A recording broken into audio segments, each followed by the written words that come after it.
Right now, there are 3 hidden skills working together every time you talk to someone, and almost nobody uses more than one of them. One controls what someone pays attention to. One controls what they feel and decide. One tells you if any of it is actually working. Skip the first, and people forget you the second you leave the room. Skip the second, and you get attention with 0 real influence. And skip the third, the most ignored one, and you'll never know if any of it landed at all. You'll be flying completely blind. Today, you get all 3. Not as separate tricks, but as one connected system. Miss one part, and the whole thing falls apart. Part 1, how to direct someone's attention before you ever try to influence them. Part 2, the psychology that actually changes minds. Part 3, reading the body to know if it's real. Let's start with Part 1, the part almost nobody talks about, controlling attention. Imagine walking into a room, and within seconds, people are genuinely locked onto what you're saying. Not because you're loud, but because of one small shift. The brain is wired to notice change before content. A pause, a dropped voice, a sudden stillness. These grab attention faster than any loud statement. This is called a pattern interrupt.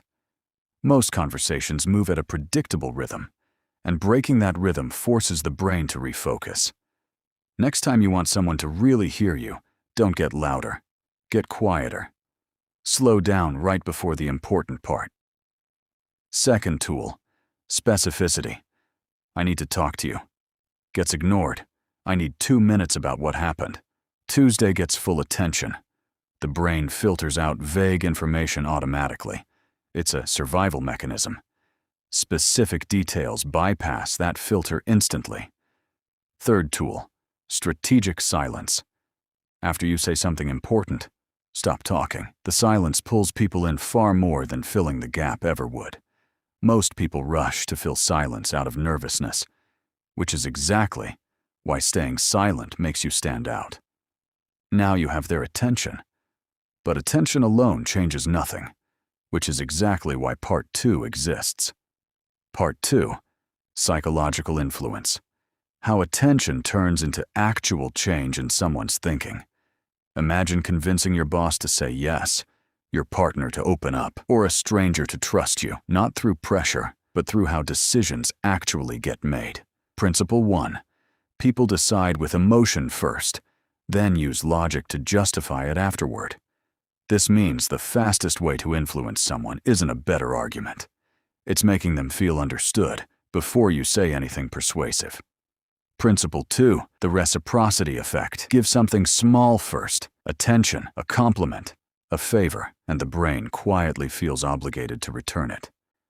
This is why the best negotiators and leaders give value before they ever ask for anything. Principle 3, people move toward whoever makes them feel most like themselves. Not impressed, not entertained, just comfortable. That's why subtly mirroring someone's tone and pace builds trust faster than any clever line ever could. But here's the problem every single time. You can apply all 3 principles perfectly and still have no idea if it's actually working. Because the other person's face, posture, and gestures are constantly leaking the real answer. And that's where most people stay completely blind. Which brings us to Part 3, the part that tells you if everything you just did is actually landing. Body language. Imagine sitting across from someone and knowing, before they say a word, whether they're comfortable, defensive, interested, or shutting down. Signal 1. The torso.